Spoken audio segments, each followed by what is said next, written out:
charge of the Department of Homeland Security. We have a lot to discuss with our political experts. Let's bring in Dana Bash first. John Kelly, now nominated, he will be nominated to be the Secretary of Homeland Security during the campaign. We just heard the soundbite. Trump said he knows more about ISIS than the generals do. It's fascinating now that he's bringing in all of these retired generals for sensitive national security and homeland security positions. It really is. You know, as we've learned every single day of this transition, campaigning is one thing and governing is another, especially when you are somebody who has no government or military experience. And the fact that he has, it appears, we were told that he has chosen this retired general, he really does speak to the fact that now that it's real, now that he has more of an understanding, now that he has met with the current commander-in-chief and perhaps has gotten a lot of advice, both at that initial Oval Office meeting and in subsequent phone calls, his approach seems to be changing. Now, the retired general who is his national security advisor, Michael Kelly, is somebody who was at his side throughout the whole campaign. Michael Flynn. But these others are new, and I think it is quite telling. You know, Mark Preston, he did also say today, the president-elect, that Mitt Romney still very much in the running to possibly becoming Secretary of State, and he dismissed any suggestion from the interviewer that this decision is a form of revenge, if you will, dragging out this decision, a form of revenge against Mitt Romney. What do you think? Why do you think all of this is taking relatively long compared to other sensitive positions in his cabinet? Well, Wolf, I think we'd be naive to rule anything out with Donald Trump just because he's been so unpredictable in the campaign and certainly has been very unpredictable in the first few weeks here of becoming president-elect. But I do think it does say something that he does understand how important this job is as Secretary of State, given the time, given the unrest around the globe, and quite frankly, given his own personal views on some issues. For instance, he has General Mattis. He's chosen him as his defense secretary. Well, General Mattis doesn't necessarily agree with him when it comes to the issue of Russia. He has taken a separate stand.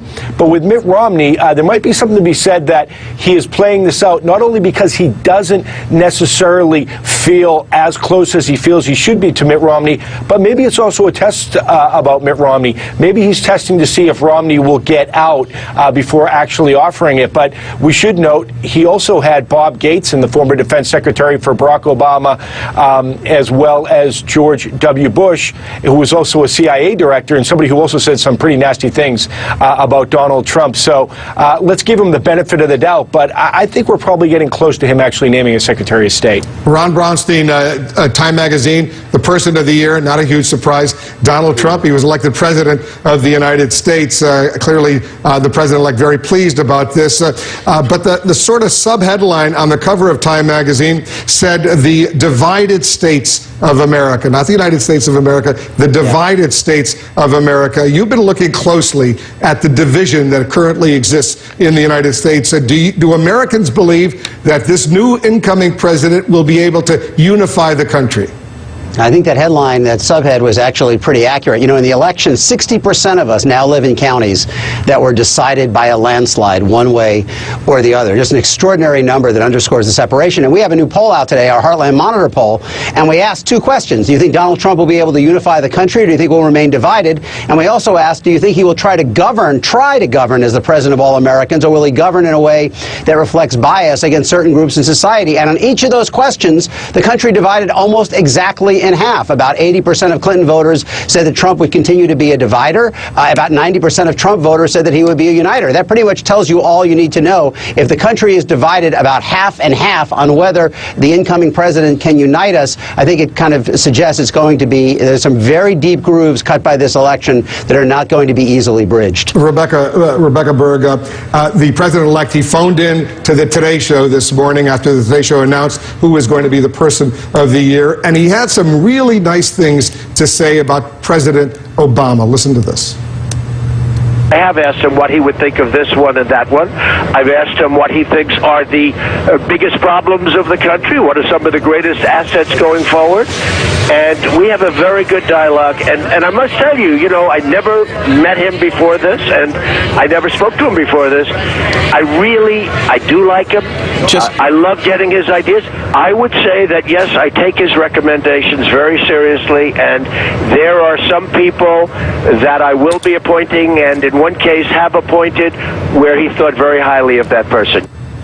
And very interesting, because we all remember what he used to say during the campaign, that President Obama was the worst president in American history, founded ISIS, if you will. How times have changed. Right. It is actually somewhat refreshing in light of the fact that the country is still so divided from this campaign and sort of the bad taste that it left in the mouths of many Americans. It's kind of refreshing to hear that civil tone from Donald Trump, very different from what we heard from him on the campaign trail. But I think it is in part a recognition by Donald Trump of what this office is and the task ahead for him to actually learn what being president is. I mean, he can still believe that President Obama was not a great president, but also acknowledge that he has a lot to learn from him, because President Obama has held this job for the past 8 years. Donald Trump has never held any elected office. So this is a new challenge for him. He doesn't know how the day-to-day works in the presidency. Clearly, Dana, that 90-minute meeting that these two men had in the Oval Office, and who knows what actually went on, but Donald Trump emerged from that meeting with glowing praise for the outgoing president.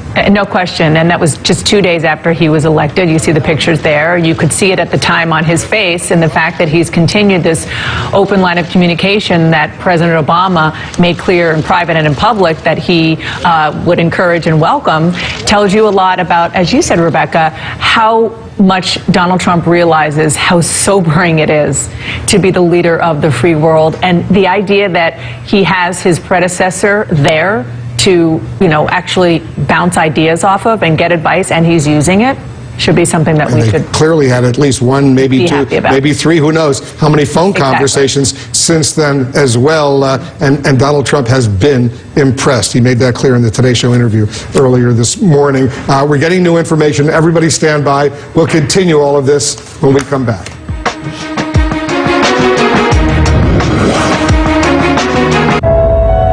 Choose to go, to indulge your curiosity. Explore a new road to see where it takes you. Meet the leaders who change the game. No matter where you are, no matter what the currency, when you run the numbers, they may surprise you. But stay your course. You're on the path to success. CNN Money.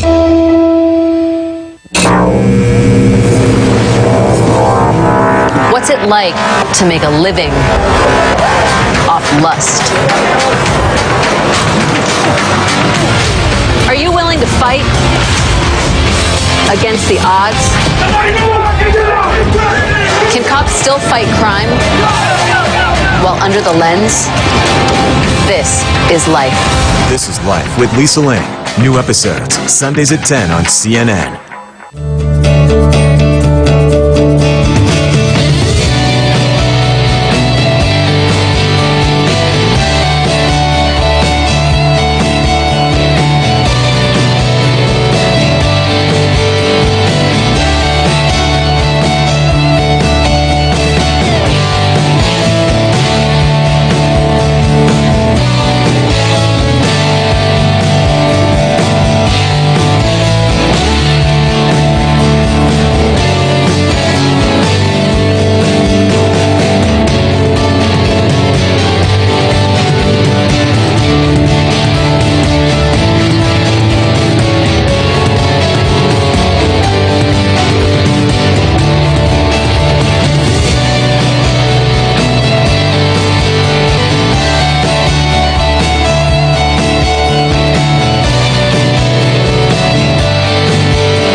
We're back with our political experts. Lots to discuss. Dana, let's talk a little bit about what else Donald Trump said today. He says he wants to be judged as how he's doing, not necessarily just from after the inauguration on January 20th, his first 100 days. He wants to be judged starting from the time he was elected president of the United States. Isn't that a little unusual?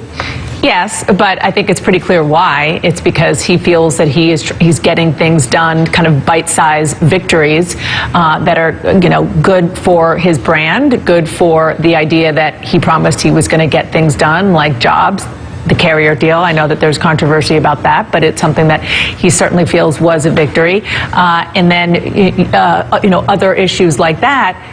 But at the same time, that's the kind of thing that he can still do kind of as a businessman / president-elect. Once he becomes president, he certainly has tools to undo some of President Obama's executive orders, maybe do some of his own. But then he's got, reality that's going to smack him in the face, and that's Congress. And not just Democrats, but fellow Republicans, because his policies are not in line cleanly with either of the parties up there. And so the first 100 days is what most presidents are judged on, and his legislative accomplishments are really going to be it. And that's not just something that he can manage. He's got to manage that along with the partnership of Congress. Yeah, he's going to realize not easy being president of the United States, as we know. Mark Preston, let's talk a little bit about it. He also said today, he said, he likes Twitter because that allows him to get his message out, quote, more honestly than dealing with dishonest reporters. He's got on Twitter, I just checked, 16.9 million followers, almost 17 million followers on Twitter. He's got millions more on Facebook, about 16 million on Facebook. What, if anything, is wrong if he wants to send a message to the American public to do it on Facebook, to do it on Twitter? Well, Wolf, it was an understatement to say that he likes Twitter. He loves Twitter, right? I mean, that has been his whole campaign messaging operation and had worked very well. The problem with it now, though, is that he's the president of the United States. 2, 3, 4, 5 words can change markets. They can start wars. They can create diplomatic problems. He can do a lot of things wrong with just spouting off on Twitter. And right now, it doesn't seem as if he's being regulated by his aides on it. We know that Donald Trump is thin-skinned. Look, we're all thin-skinned, right? We're human, but he's the president of the United States. There's a difference to it. Having said that, though, if used accurately and smartly, he can bypass us. He can break his own news. He can do things to try to get away from the media. And look, this has been going on now for about 4, 5, 6 years. Politicians have been trying to use social media in a way that can get around the mainstream media, so to speak. He's just done it the most effective to this point. President Obama, Ron Brown, he does it as well. He's on Twitter at POTUS. He is. And he's got, what, I just checked, 12.4 million followers. He makes statements on Facebook, on YouTube. Ron Brownstein, this is not something necessarily all that new that Donald Trump is doing, although his tweets sometimes are a lot more controversial. Hey, if the two of them get together, President Obama and President-elect Trump, maybe they'll still approach Beyonce's level of Twitter following, which kind of gives you a sense of where we are here. Look, the ability of politicians to, in effect, have mass communication without the mass media is a game changer in the way that our leaders interact with the public, and it has been underway really throughout this century, but certainly starting in the 2008 election. The ability of campaigns to talk to millions of people directly through email, through Facebook, through the techniques of allowing people allowing them to get at your own friend networks on social media. That is an important mechanism, but it tends to have the effect, though, Wolf, of encouraging you to govern more toward your base than toward the middle. I mean, there's no question about it. I mean, the shift in politics since 2004 on each side has been more about mobilizing the base than on converting undecided and kind of swing voters. And to the extent that politicians are mostly about speaking to their own people,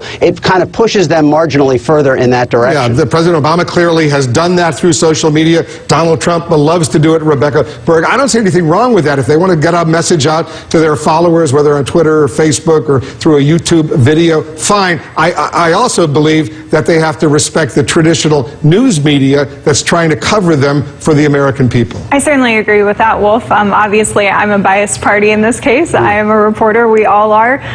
But the press does serve a very important purpose here. We're supposed to be sort of an adversary to the government, to the president and Congress, giving the public a different point of view, because certainly Donald Trump is going to want to spin whatever he does in the best possible light, and someone needs to be there to tell the other side of the story, the other sides of the story, to present all the information. And we know that Donald Trump on the campaign trail and during this transition has been given to hyperbole, taking credit for things that maybe weren't necessarily his doing, as with this SoftBank investment this week. And so it's important that the public get the full view of what is going on. As we all love freedom of the press. Very, very important. Everybody stick around. Don't go too far away. Coming up, Vladimir Putin orders extra moves to prevent cyber attacks, even though his country is suspected of being one of the world's biggest aggressors in cyberspace.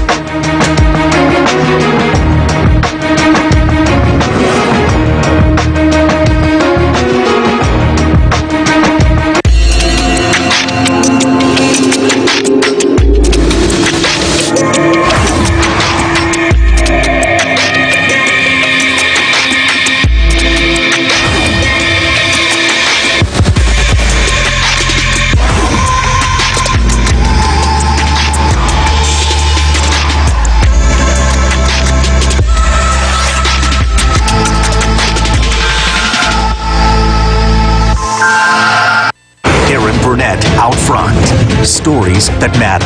You've got the money and you've got the passion, but how do you actually make a difference? From the people making headlines. Did you ever think that this day would come?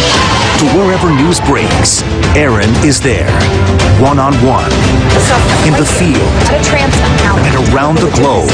Could this kind of thing happen in the U.S.? Erin Burnett, Out Front, weeknights 7 Eastern on CNN.